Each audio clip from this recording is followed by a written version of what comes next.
very unique way of communicating called spoken word. So we brought in a very unique spoken word artist. He is known internationally as a poet. And so that's another king in the room, the king of poetry, Blaq Ice.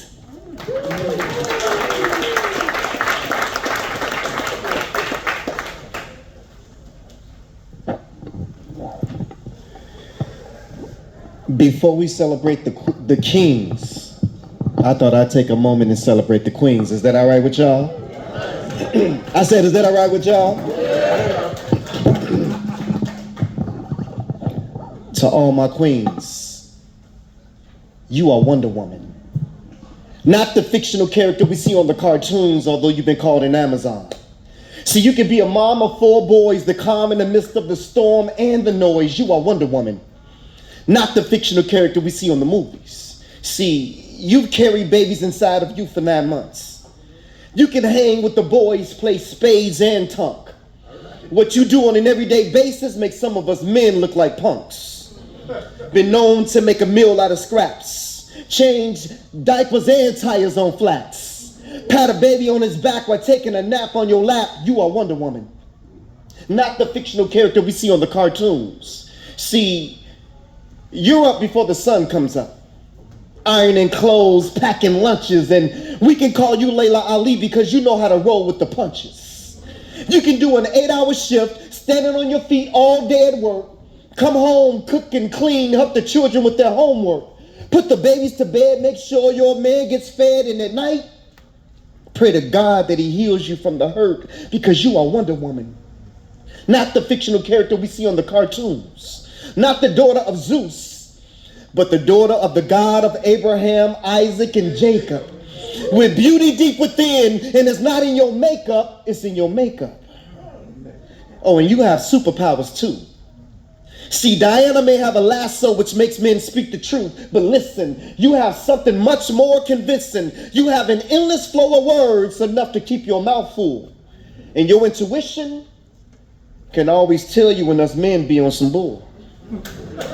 You ain't got to clap on that part. See? And Wonder Woman may have super friends in a Justice League like Batman and Superman who can take on any challenge. But look at you all, my queens. In this room, you got a whole team of people of extraordinary talent because you are Wonder Woman.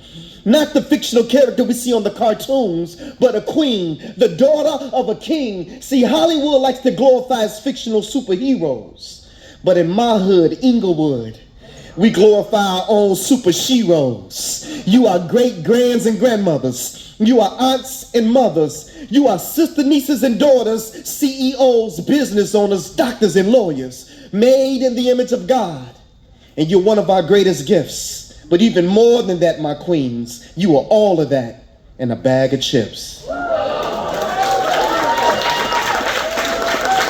I want all the men in the room to stand up and give these queens a nice round of applause right now. We love you, queens. We thank you for all your hard work, all your sacrifice, everything that you have done so that we can go out there and do what we have to do. We thank you. Now let's get down to the business. It's beautiful that we can come here during Black History Month and we can talk about the business of men in business and celebrating a king at the same time. But do you know that in Chicago and in the Chicagoland area, the first business was a Black-owned business. And the first businessman was a Black man. And that man was the same man who founded Chicago, and he went by the name of Jean-Baptiste Point du Sable. Let me share a little bit of his life with you. I am the father of Chicago. My name is Jean-Baptiste Point du Sable. I come from a royal bloodline. My ancestors were kings, queens, and prophets. From Israelite to African, Haitian slave. Life for my people was very modest. My grandparents landed on the shores of Saint Domingue by way of slave ships. They gave birth to my mom, who gave birth to me around 1746. My father, Point du Sable, was a Frenchman. My mother, Susanna, a slave lady. My people were slaves under the French when Saint-Domingue became Haiti. But thanks to a 13-year revolt and war led by Toussaint Louverture, Haiti would gain its independence in 1804, but I digress. I soon would leave the only home I knew. I was a skilled mariner who traveled the seas by way of ships. See, from my father, I learned the way of politics and sailed from Haiti to New Orleans around 1766. There I became friends with many of the native tribes. They taught me the ways of the land, how to develop it, farm it, and how to get by. And when beef among native tribes began to increase, well, blessed are the peacemakers. I was the one who kept the peace. And among the native tribes, I met a beautiful girl named Kitty Howard, and she became my wife. She gave birth to Jean Jr. in 1773 and a daughter, Susanna, who I named after my mom who died. She was born 2 years later in 1775. Shortly thereafter, I was approached by the British to fight, but I refused to fight in the Revolutionary War because God had something much more greater for me in store. I would take my family and leave New Orleans and settle in an unsettled land to build something new. A place with no slaves, not ruled by any foreign power, no masters. This place was called East Chicago. Or in case you didn't know, East Chicago later became known as Chicago. I developed a successful trade post there. Developed over 800 acres of swampland. I was a skilled interpreter, skilled in English, Spanish, and many of the native languages. The Europeans would travel to my trade posts to buy their fur. So when you gaze upon the Chicago River, see me. When you travel down DuSable Lakeshore Drive, see the harbors and that beautiful skyline, see me. I am the father of Chicago. Not that I was the first one here, but I was the first to arrive, establish trade. I had no slaves. I am the founder of Chicago. My name is Jean-Baptiste Point du Sable. That's that P show. Now, a little bit over 2 years ago, myself and members of the Black Heroes Matter Coalition, we marched down Michigan, down Lakeshore Drive. We went to the city council and we said, hey, it makes no sense that the founder of Chicago does not have a street named after himself. People laughed at us. Oh, you'll never make it happen. Some of the folks that lived on Lakeshore Drive, they was like, well, I tell you what, just name it DuSable from the south sides of Lakeshore Drive and not the north side. And then they said, well, we don't want our streets to be Lakeshore Drive because there's an inner Lakeshore Drive and an outer Lakeshore Drive. Well, after everybody laughed at us and mocked us and scorned us, you're looking at history because we were able to get that legislation passed. Lakeshore Drive is now known as Jean-Baptiste Point du Sable Lakeshore Drive.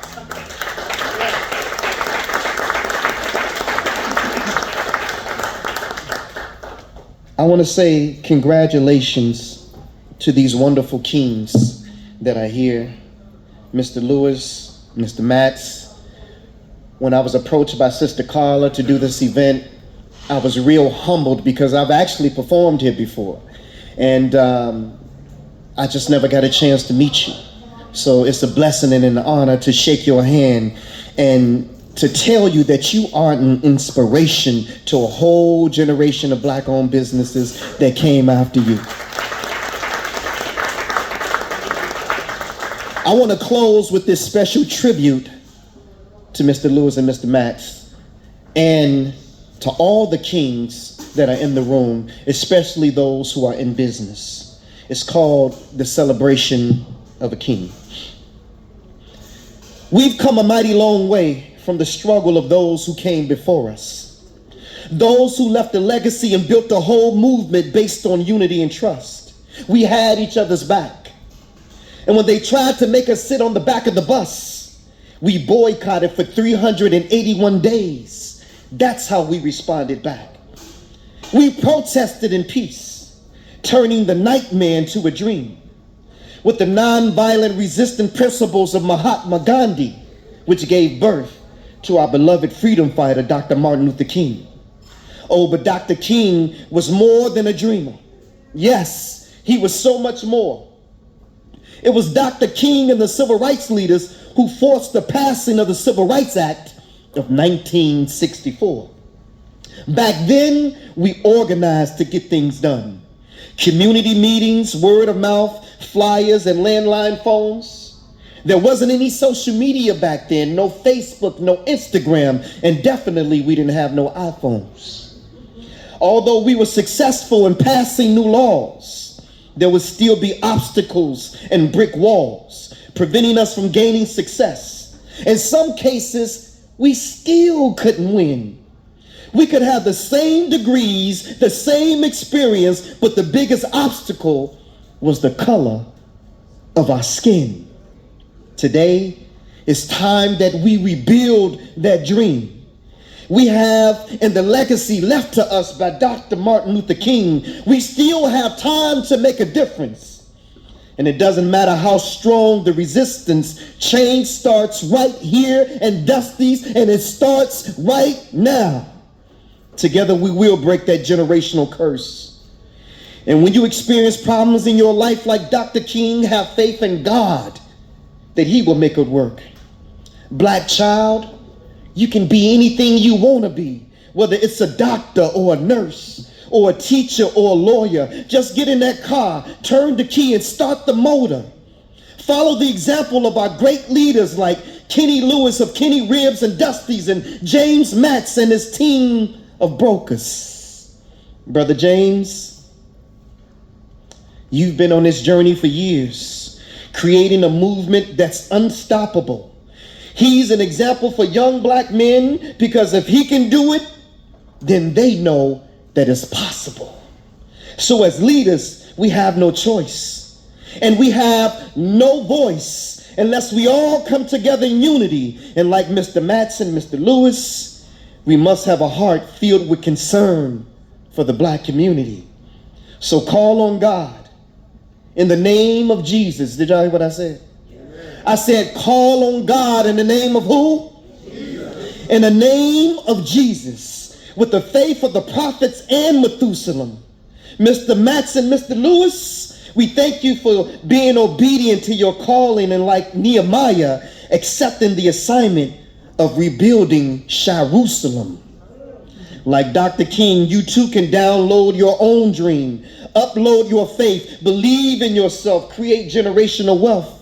And when the haters try to stop you and block your dreams, like Dr. King, don't respond in kind. Build you a firewall, monitor and control your mind. We got some difficult days ahead, but it doesn't really matter to me now, because I've been to the mountaintop and I've looked over and I've seen the promised land. It's time we roll up our sleeves and go to work. Together, we will make the dream real. Just remember, people may forget what you say, but like James Matt says, they will never forget how you made them feel. To be honest, I'm tired of talking about it. It's time to be about black excellence in every aspect, shade, and expression. Greatness and all of the above, because a life of sacrifice is what true leaders and legends are made of. Thank you so much. I'm Black Ice. That's that piece, ladies and gentlemen. Thank you so much.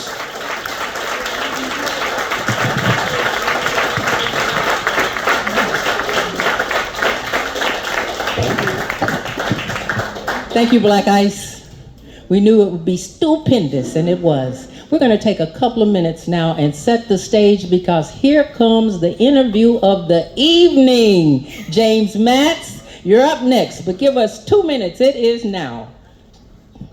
2 minutes, 2 minutes.